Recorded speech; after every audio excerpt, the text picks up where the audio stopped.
Sejam muito bem-vindos à Escola a Mais, a escola bíblica pensada especialmente para o Área Mais, para que você, jovem, conheça mais a Deus, para que você ame mais a Deus e para que você também o torne mais conhecido para as pessoas ao seu redor, para sua família, para todo mundo que te cerca. Nós estamos muito felizes que você está aqui. Então, sente aí no sofá, pegue a sua caneca de café, pegue o seu papel, sua caneta, o seu caderno e vamos juntos. Então, essa é a Escola a Mais. Nós estamos começando hoje o nosso novo curso, nossa nova classe de estudo, de ensino do Área Mais. E a nossa classe se chama O Plano. Nessa classe, nós vamos fazer uma introdução à teologia bíblica, vamos aprender um pouquinho sobre o que a Escritura nos revela, como ela nos revela, o que ela nos revela. Nós teremos 8 aulas, estaremos juntos ao longo de 8 segundas-feiras, sempre nesse horário, às 20 horas. E se você está aqui assistindo com a gente no momento da estreia, a gente tem aqui do lado, no chat, monitores para responderem as suas dúvidas. Então, fique à vontade, envie suas perguntas para a gente e nós vamos responder essas dúvidas em tempo real, aqui, durante a aula. Caso você esteja vendo depois, fique à vontade para colocar suas dúvidas também aqui abaixo nos comentários, que eu entrarei toda semana para responder essas dúvidas que estiverem aqui nos comentários. Bom, para começar então, a nossa classe que se chama O Plano, Introdução à Teologia Bíblica, nós precisamos entender qual é o ponto de partida, de onde nós partimos para começar a entender toda a revelação de Deus e como ela aconteceu ao longo da história. Talvez você já tenha ouvido falar que estudar teologia é algo chato. Inclusive, nas igrejas, muitas vezes se diz que teologia é algo frio, é algo distante. A frase utilizada é: nós não estamos aqui fazendo teologia, estamos apenas pregando a palavra de Deus. Mas, na realidade, o conceito da palavra teologia nos leva a conhecer a Deus. Quando nós pensamos na palavra teologia, ela é a junção da palavra theos com a palavra logos. Theos significa Deus, logos significa palavra, conhecimento ou estudo.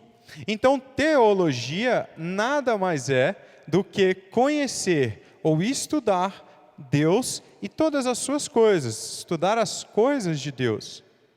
E quanto mais nós estudamos Deus, quanto mais nós conhecemos a Deus, mais nós o amamos verdadeiramente e mais nós o amamos do jeito que Ele quer ser amado. Estudar teologia não é algo chato, não é algo frio. Na verdade, estudar teologia, quando nós estudamos com a motivação certa, é algo que aquece o nosso coração, que aumenta nosso amor pelas coisas de Deus.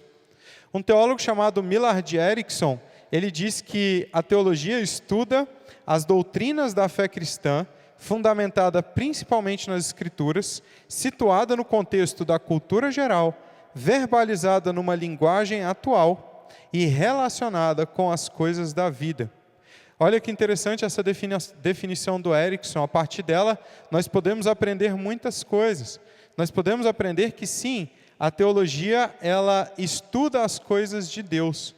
Ela é o estudo de verdades eternas reveladas pelo próprio Criador, através das suas Escrituras, e na verdade, quando nós estudamos teologia no geral, através inclusive da sua revelação geral.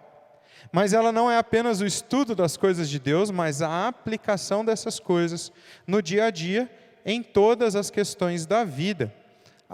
O conhecimento, o estudo das coisas de Deus nos leva a aplicar no nosso dia a dia esse conhecimento, o estudo da revelação, o estudo das doutrinas da fé, tem que nos impulsionar a aplicar na nossa vida, a aplicar no nosso dia a dia.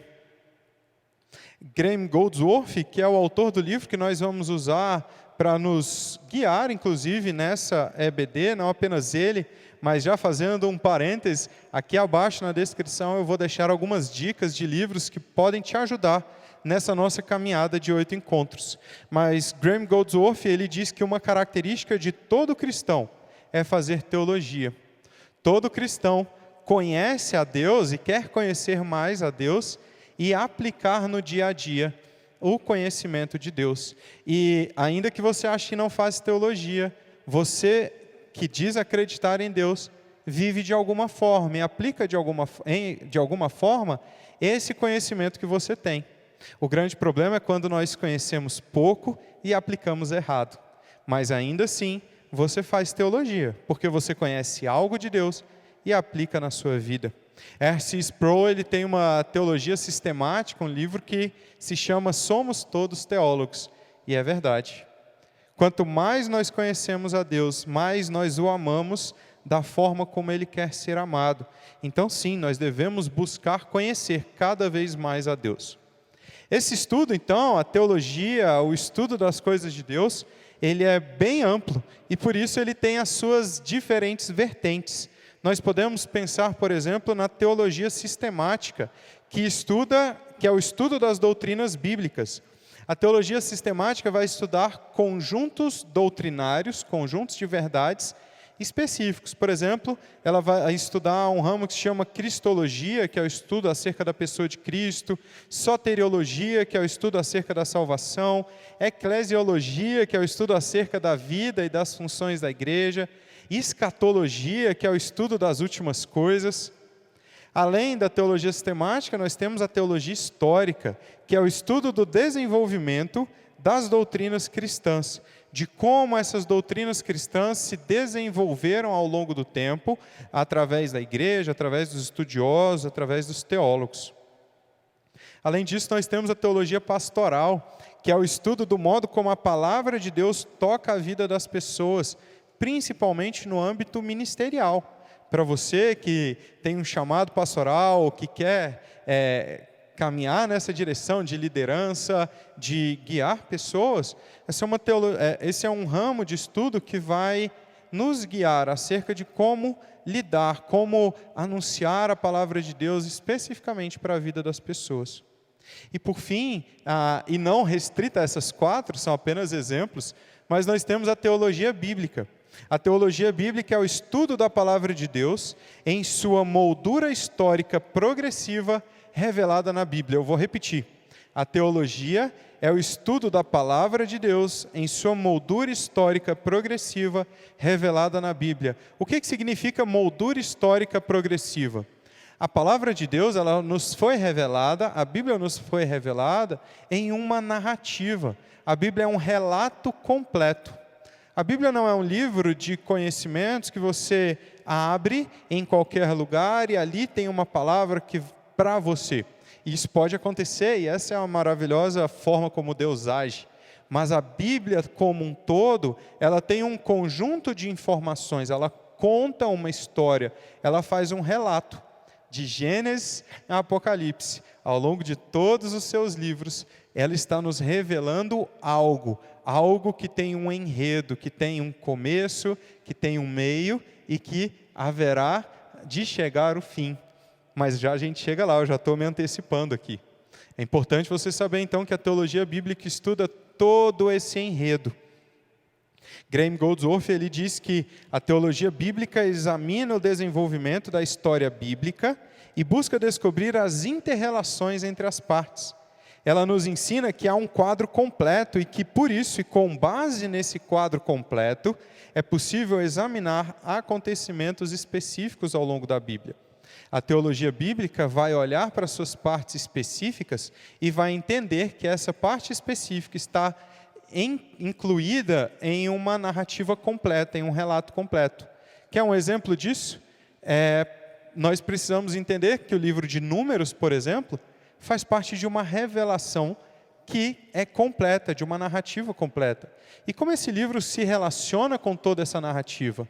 Ele tem um significado, sim, dentro dele mesmo, mas ele tem um significado quando nós lemos, tem um sentido, tem um propósito, quando nós o entendemos dentro de toda a narrativa. Esse é o objetivo desse curso, então não saia daí. O nosso objetivo é que você, a partir do final, na verdade, a partir do início desse curso, todos os momentos que você ler a Bíblia, você saiba que você está lendo algo que faz parte de um relato bem grande, um relato muito maior e de um relato maravilhoso. Mas já já nós vamos conversar sobre isso. Bom, se a teologia bíblica é esse estudo do Antigo para o Novo Testamento, de como todas as coisas estão conectadas na Bíblia, o nosso objeto de estudo é, então, essa Bíblia, é a Bíblia. E para nós estudarmos a Bíblia, nós precisamos entender o que a Bíblia é para nós. Nós precisamos conhecer um pouco mais sobre a própria Bíblia. A Bíblia é a nossa regra de fé e prática. A Bíblia é a revelação especial de Deus a respeito do próprio Deus, dos seus propósitos e de toda a sua obra na história e na redenção dos homens. A Bíblia é a própria palavra de Deus revelando todas as coisas que Ele quis fazer, todas as coisas que Ele fez, todas as coisas que Ele quis fazer. Suas vontades, seus propósitos, a sua obra ao longo da história, a redenção de nós, homens. Nós nos incluímos nessa história, nós somos incluídos graciosamente, misericordiosamente por Deus nesse relato. A Bíblia aponta para Ele, para as vontades dEle e para a obra de Jesus Cristo. Ela é a nossa regra de fé e prática, como eu falei. E é maravilhoso entender como Deus se revelou a nós de uma forma que fosse compreensível para nós. Deus é tão grandioso, Deus, a gente vai aprender na aula que vem, que Deus é transcendente, Ele está acima, mas ainda assim Ele escolheu se revelar de uma forma que a gente pudesse compreender, de uma forma que a gente pudesse entender o que Ele queria. O Paulo Won, que é um teólogo também, ele lançou um livro que eu ainda não tive a oportunidade de ler, mas que eu achei o título incrível, que se chama E Deus Falou na Língua dos Homens, que é exatamente isso que Ele faz através da Bíblia. A Bíblia, então, é nossa fonte primária no estudo da teologia. Ela é sempre onde nós vamos buscar a informação verdadeira, a informação fidedigna, a informação do próprio Cristo Jesus. Tiago Santos Filho, que é um pastor da Igreja Batista da Graça, diz que Deus quis se revelar ao homem e Ele só pode ser achado através da revelação que fez de si mesmo nas Escrituras. Somente por meio da palavra é que Deus, o autor da criação, pode ser realmente conhecido. Somente por meio da palavra, do estudo da Bíblia, é que nós podemos conhecer verdadeiramente a Deus, conhecer verdadeiramente os seus planos. Franklin Ferreira, um teólogo brasileiro, escreveu que a revelação especial é a revelação sobrenatural de Deus na sua palavra, através da qual o pecador toma conhecimento de como Deus resgata pecadores por meio de Jesus Cristo para a sua honra e glória. Sobre a palavra de Deus, sobre a Bíblia, nós podemos aprender um pouquinho com o que Paulo escreve a Timóteo, na segunda carta de Paulo a Timóteo, no capítulo 3. No versículo 16 e 17, Paulo diz assim: Toda a Escritura é inspirada por Deus e útil para o ensino, para a repreensão, para a correção e para a instrução na justiça, para que o homem de Deus seja apto e plenamente preparado para toda boa obra. Começando de trás para frente, Paulo nos diz que a Escritura nos prepara, nos torna aptos para boa obra, que ela instrui, corrige e repreende na justiça os homens. E isso é muito bom, não é? Mas a gente pode aprender mais algumas coisas aqui. A primeira coisa que nós podemos aprender é que a Bíblia é inspirada por Deus. Quando nós usamos a palavra inspiração, essa palavra significa sopro do Espírito. A Bíblia, ou os textos da Bíblia, né, os seus textos, foram inspirados pelo Espírito Santo, foram soprados pelo Espírito Santo. Isso não quer dizer que os autores tiveram a sua pessoalidade excluída, que o contexto não foi utilizado por Deus, inclusive. Mas quer dizer que tudo o que está escrito veio de Deus e tem um propósito pensado, formulado por Deus e anunciado pelo seu Espírito Santo. A Declaração de Chicago diz que a inspiração foi a obra pela qual Deus, mediante o seu Espírito Santo, por meio de escritores humanos, nos deu sua palavra. E como eu falei, essa inspiração ela não exclui a pessoalidade dos autores. O sopro do Espírito, a inspiração, ela foi dada considerando a pessoalidade, o contexto cultural, o objetivo em que estava sendo escrito. Inspiração é a influência sobrenatural do Espírito Santo, exercida sobre os autores da Bíblia, que fez com que os seus textos fossem registro preciso da revelação, ou resultassem, de fato, na palavra de Deus. Isso é o que a inspiração fez. A palavra inspirada por Deus é a palavra do próprio Deus, considerando todo o contexto que os autores bíblicos estavam inseridos, pois eles, reis, pescadores, profetas, eles que estavam escrevendo aquilo ali. Além disso, nós cremos que a Bíblia é inerrante. E o que isso significa? Kevin Van Hooser vai dizer que a inerrância bíblica significa que os autores bíblicos falam a verdade em todas as coisas que afirmam quando fazem afirmações. Nos seus manuscritos originais, a Bíblia não erra. A inerrância significa que em seus manuscritos originais, ela não diz nada contrário à verdade. Tudo o que é afirmado, quando essas afirmações são feitas, em todas as partes da Bíblia, no seu manuscrito original, está certo. E é exatamente por isso que nós precisamos estudar esses manuscritos, ou estudar cada vez mais, buscando conhecer o que foi escrito lá no original. Porque a inerrância aconteceu lá, a Bíblia é inerrante no seu manuscrito original. Isso quer dizer que ela é errante hoje, então, depois das traduções? Não. As traduções foram muito bem feitas e ao longo de todo esse tempo, Deus fez mais uma coisa. Deus preservou a Escritura. Ele, através de pessoas, através de teólogos, de tradutores, Deus preserva o seu conteúdo da Escritura. Mas quanto mais nós conhecemos as línguas originais, como o grego, por exemplo, no Novo Testamento, mais nós nos aproximamos do que o apóstolo, do que a pessoa, o autor do texto, quis dizer ali. Além disso, nós precisamos conhecer o seu contexto, precisamos conhecer o propósito que a carta foi escrita. Entretanto, ainda considerando todo esse contexto, quando Deus inspira, Ele não é impedido pela agência humana de falar exatamente o que Ele quer e com perfeição. E como nós cremos que Deus não erra, nós também cremos que a palavra dEle, em suas partes, é inerrante. Por isso ela precisa ser interpretada no contexto, à luz do contexto cultural, à luz do contexto das comunicações da época, lembrando que suas afirmações são perfeitamente e absolutamente verdadeiras. Além disso, a Bíblia ela é infalível. Ela é infalível em todas as suas, no seu completo. Todas as partes são inerrantes. Todos os livros, todas as afirmações feitas são inerrantes. E exatamente por isso, a sua Bíblia, no seu conteúdo completo, ela é infalível. Ela não falha.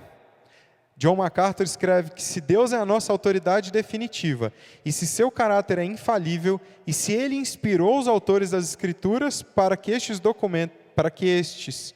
documentassem os pensamentos de Deus, o que nós cremos, então a Bíblia é infalível.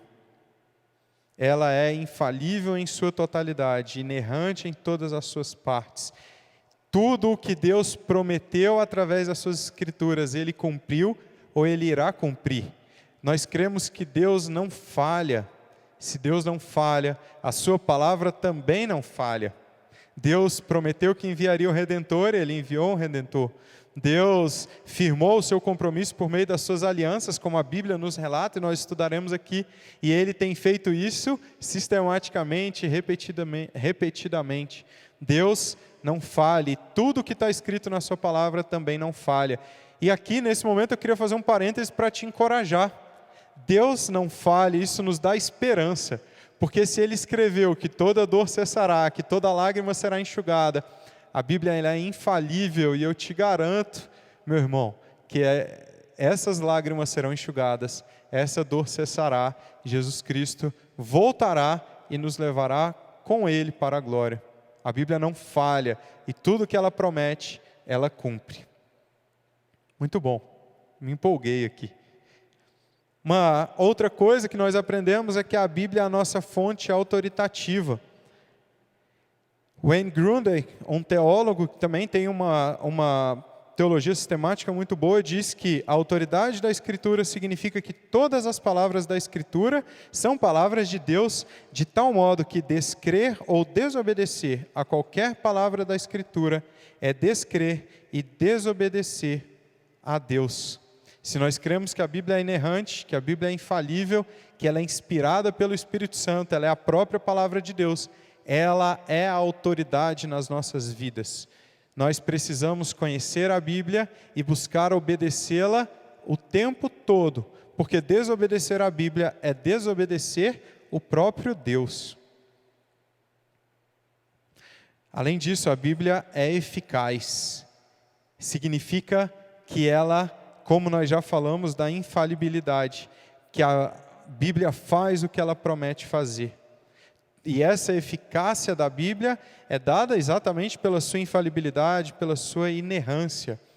Ela promete o que está prometido, ela cumpre o que foi prometido, ou tudo o que está prometido lá será cumprido. A palavra de Deus é imutável e Ele não mente. Por fim, um conceito muito importante é que a Bíblia é clara. Eu falei para vocês que nós precisamos sim estudar os textos originais, buscar compreender as línguas originais, para aprender cada vez mais, para conhecer cada vez mais as Escrituras, mas nós precisamos entender que a Bíblia é clara. Existe uma doutrina chamada doutrina da perspicuidade, que foi pensada, que foi fortalecida na época da Reforma Protestante. Antigamente o clero entendia, a Igreja Católica Romana, naquela época, entendia que a Escritura era algo que pessoas muito, vou usar um termo aqui, evoluídas, por exemplo, que ela não era clara para todas as pessoas, e apenas algumas pessoas tinham a compreensão total dela. Entretanto, quando a Reforma veio, ela trouxe consigo a doutrina de que a Bíblia ela é clara, a Bíblia ela é compreensível. As verdades centrais são completamente acessíveis. Ainda que existam partes complexas e de compreensão mais difícil, não podemos afirmar que as verdades bíblicas são obscuras. As verdades centrais são acessíveis a todos e sua compreensão não depende de terceiros. Nós precisamos compreender que a Bíblia é clara e quanto mais nós estudamos a Bíblia, mais nós conhecemos sobre a Bíblia e conhecemos sobre a palavra de Deus. Mas apesar dela ser clara e das suas verdades centrais serem todas compreensíveis, nós precisamos também nos lembrar que a sua aplicação pessoal, que a sua compreensão individual é dependente da presença do Espírito Santo. A presença do Espírito Santo em nós ela é vital para que a palavra seja testificada em nossas vidas. Sem o Espírito Santo, a Bíblia é apenas mais um livro entre outros livros. E ainda os versículos mais complexos, ainda que eles possam ser entendidos claramente por aqueles que não creem, apenas através da ação do Espírito Santo, essa Bíblia se torna o livro que conta a história da nossa salvação. Essa Bíblia se torna um livro a respeito de como um Deus maravilhoso, grandioso, agiu na história para nos redimir. De fato, essa Bíblia, então, é o que nós chamamos da Palavra de Deus, e é a partir dela que nós vamos estudar a teologia bíblica ao longo dessas 8 aulas. Essa Bíblia, nós chamamos a Bíblia, os livros que compõem a Bíblia, de livros canônicos. Mas o que é o cânon das Escrituras? Quando nós falamos cânon, uma palavra que significa vara de medir ou norma. Esse cânon, aos livros canônicos, os livros que foram inspirados por Deus, foram reconhecidos como canônicos nos primeiros séculos da igreja. O termo é utilizado para descrever a lista dos 66 livros reconhecidamente inspirados por Deus e autoritativos para a Igreja de Cristo. É importante que nós saibamos que o cânon das Escrituras não foi determinado ou decidido pela Igreja, como muitos falam, e por isso criticam a Bíblia. Mas o cânon das Escrituras foi reconhecido. Esses livros, a partir de uma série de critérios, foram reconhecidos como livros inspirados por Deus, livros com autoridade para a Igreja de Cristo. E quais foram esses critérios?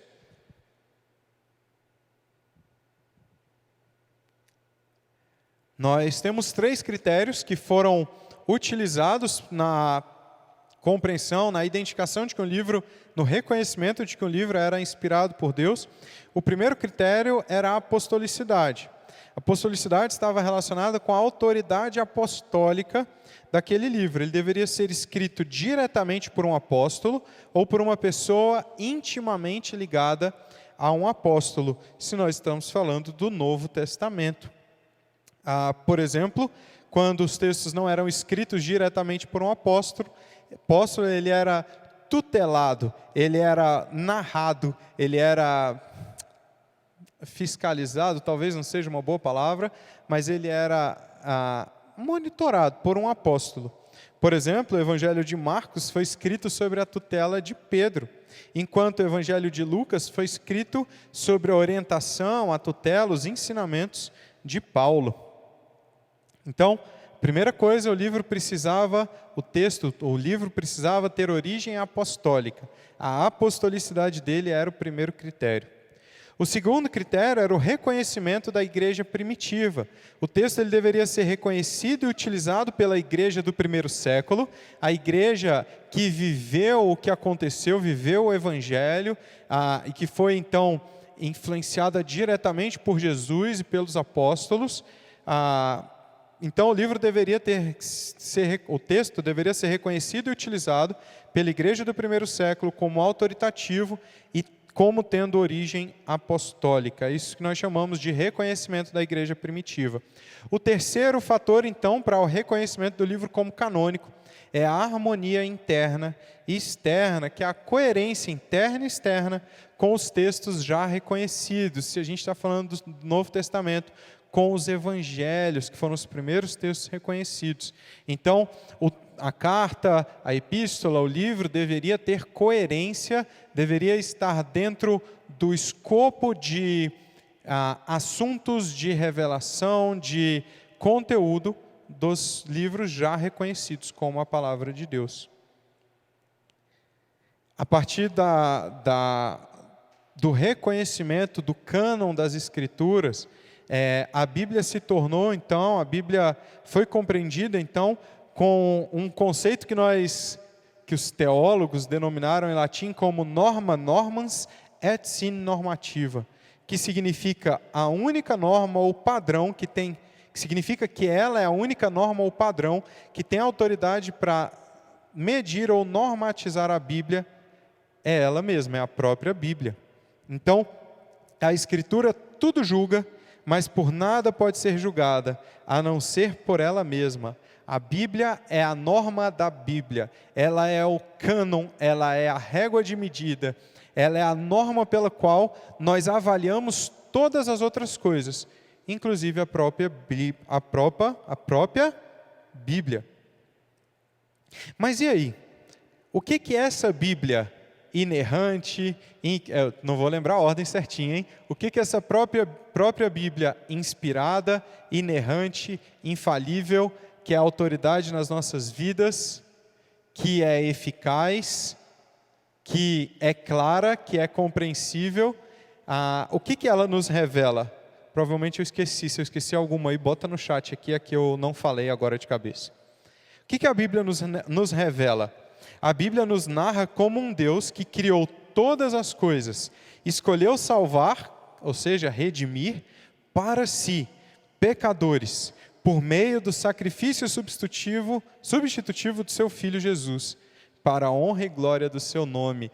Esse, então, se nós precisássemos resumir todo o conteúdo da Bíblia, tudo que a Bíblia nos revela, nós poderíamos resumir dessa forma. A Bíblia nos narra como um Deus que criou todas as coisas, um Deus soberano, poderoso, escolheu salvar, redimir para si pecadores, eu e você, por meio do sacrifício substitutivo de Jesus Cristo, da morte na cruz, para a honra e glória do seu nome. Esse é o relato da Bíblia. Nós chamamos esse relato de metanarrativa. A metanarrativa é toda a narrativa bíblica. Ela refere-se a todo o plano universal de Deus, elaborado através da sua criação. Isso é dito por Gordon Fee e Douglas Stuart, no livro Entendes o que Lês, inclusive um livro muito bom, que foi utilizado como base para a escola bíblica que o pastor Pedro ministrou aqui para a gente, e está lá no YouTube da Igreja Batista Capital. Então, aconselho demais você, já até fazer um parêntese aqui, aconselho você a ir lá no YouTube da Igreja Batista Capital e acompanhar a EBD chamada Como Interpretar e Aplicar as Escrituras. Obrigado, Bruna. Como Interpretar e Aplicar as Escrituras. A EBD do pastor Pedro. Pastor, se você estiver assistindo aqui, foi mal, esqueci. Mas eu acompanhei, você sabe. Muito bom. Essa metanarrativa, todo esse conteúdo, todo esse enredo, ela pode ser dividida em 4 atos. Ela pode ser compreendida em 4 atos de Deus que você vai acompanhar na tela. E olha que desenho bonito. Aliás, esses slides estão lindos, né? O slide foi a Ana Luísa Gaudêncio que fez. Agora esse desenho aqui, eu levei 1 hora para fazer. Então dá uma moral aí, dá uma curtida no YouTube. Olha que legal. A gente pode entender essa metanarrativa, esse relato, em 4 atos. O primeiro ato é a criação. Deus, do nada, criou todas as coisas. Mas alguma coisa deu errado. A gente fez alguma besteira. E é o relato da queda. O segundo ato é a queda. Mas Deus, na sua infinita misericórdia e bondade, traçou um plano para nos redimir. E esse ato é o que nós chamamos de redenção, é o terceiro ato. Mas não para por aí. Jesus Cristo voltará, e esse 4º ato, a segunda vinda de Cristo e todas as suas consequências, nós chamamos de consumação. E nesse dia Ele estabelecerá para si uma nova criação. Ao longo desses 4 atos, é evidente que existem repercussões, existem momentos entre os atos que também podem ser entendidos e que nós vamos compreender ao longo desse nosso curso. Olhem que interessante, toda a Bíblia, toda a revelação aponta para isso aqui, e principalmente se insere em algum lugar disso aqui. Mais do que isso, eu e você, nós estamos inseridos em algum lugar disso aqui. Nós estamos, essa história, a história do mundo, a história do plano de Deus, e você está entendendo o porquê do nome da nossa turma, nós nos inserimos em algum lugar dessa história, de toda essa história. Nós podemos nos perguntar, por exemplo, nesses atos, no ato 1, nós podemos nos perguntar de onde viemos, quem criou todas as coisas. O ato 2 responde a pergunta, por que as coisas deram tão errado? O ato 3 responde a pergunta, como as coisas são restauradas? Por quem as coisas são restauradas? Como nós conseguimos restabelecer alguma coisa do que foi criado? No ato 4, nós respondemos o que o futuro nos reserva, o que acontecerá lá na frente. Todos esses 4 atos revelam o plano de Deus, a vontade de Deus. E eles têm um ponto central. Apesar de serem 4 atos, esses atos têm um ponto central, têm um ponto focal, não apenas situado no meio, não é isso que eu quero dizer como ponto central, mas tem um ponto focal, eles apontam para algo, e é para Jesus Cristo e a sua obra. Jesus Cristo e a sua obra, o Evangelho, são o ponto de partida e o alvo para a compreensão de toda a narrativa bíblica. Toda essa história se refere, aponta para Jesus Cristo, diz respeito e se relaciona com o plano de Deus e com a obra redentiva de Jesus Cristo. Exatamente por isso, é impossível compreender qualquer ato desse aqui, sem ter como lente o Evangelho e a pessoa de Jesus Cristo. Ele é a forma, é o meio, é a lente pela qual nós olharemos para toda essa metanarrativa. Por conta disso, nós podemos extrair algumas coisas, mostrando como Jesus Cristo e o seu Evangelho é o ponto focal de toda essa metanarrativa. Nós podemos entender que toda a Escritura aponta para a obra de Jesus Cristo. A teologia bíblica começa como palavra acerca de Jesus Cristo e procura entender de que modo o Antigo Testamento se relaciona com o que Deus revelou, como o Novo Testamento se relaciona com o que Deus revelou no Antigo Testamento. E sabe como ele se relaciona através de Jesus Cristo. Jesus Cristo é o cumprimento das promessas do Antigo Testamento.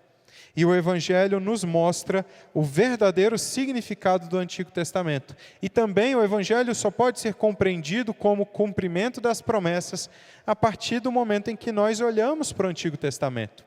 No Antigo Testamento, Deus traça as suas alianças com o seu povo, com os seres humanos também, inclusive, determina coisas que vão se cumprir em Jesus Cristo. Nós só conseguimos compreender como Jesus Cristo é rei, conhecendo o Antigo Testamento, como ele é o Messias, como ele é o cumprimento da promessa, a partir do nosso conhecimento do Antigo Testamento. Mas também não faz sentido olhar para o Antigo Testamento sem ser através de Jesus Cristo. Cristo é o ponto em que começamos, porque ele nos mostra a que de fato diz respeito à mensagem revelada em toda a Escritura. Mas se o Evangelho é o ponto central, o que é o Evangelho? Como nós podemos definir e compreender o que é o Evangelho?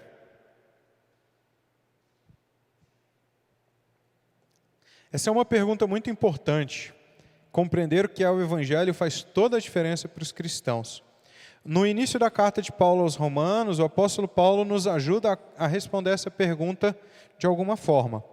Logo no início, nos primeiros 3 versículos, no Romanos capítulo 1, versículo 1 a 3, Paulo diz assim: Paulo, servo de Cristo Jesus, chamado para ser apóstolo, separado para o Evangelho de Deus, o qual foi prometido por ele de antemão, por meio de seus profetas nas Escrituras Sagradas, acerca de seu filho, que, como homem, era descendente de Davi. 3 versículos repletos, lotados de informação que nós precisamos compreender, que nos ajudam a entender o que é o Evangelho.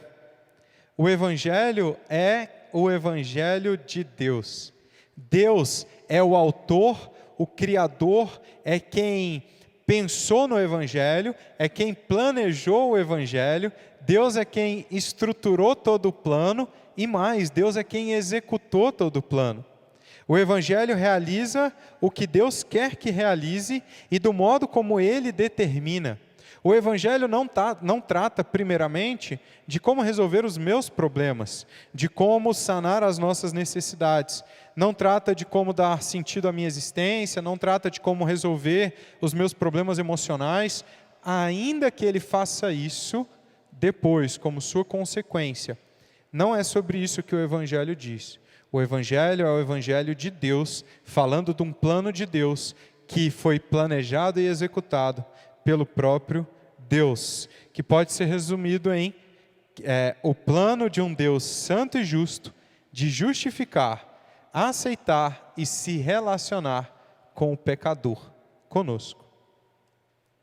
Além disso, nós podemos entender daquele trecho de Paulo que o Evangelho é o cumprimento das promessas do Antigo Testamento. Nós já conversamos sobre isso e Paulo reafirma isso para a gente. O Evangelho foi prometido por meio dos profetas. Além disso, o Evangelho trata da obra redentora do Filho, trata da obra redentora de Cristo Jesus. O Evangelho é de Deus sobre o que Ele prometeu, mas fala da obra do Filho, fala da obra do Cristo, de Cristo Jesus, o Messias prometido, o Salvador. E ainda que nós sejamos incluídos nessa história de forma graciosa e misericordiosa, o Evangelho ainda é e sempre será sobre Jesus Cristo.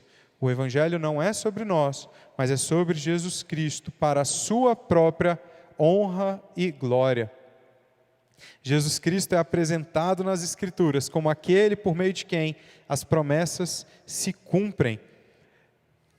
Por exemplo, isso está escrito no início de todos os evangelhos, todos os evangelistas sabiam disso e expuseram isso.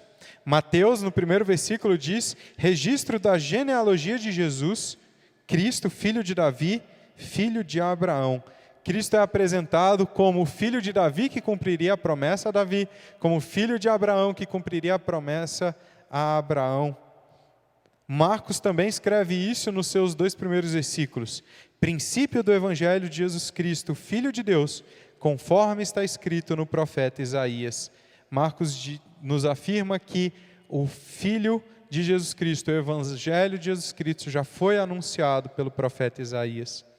Lucas nos diz: ele será grande e será chamado Filho do Altíssimo.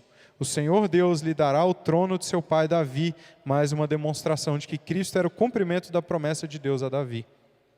João diz, numa referência lá a Gênesis, numa referência lá à criação do mundo, ele diz assim: no princípio era aquele que é a palavra, ele estava com Deus, ele era Deus, ele estava com Deus no princípio.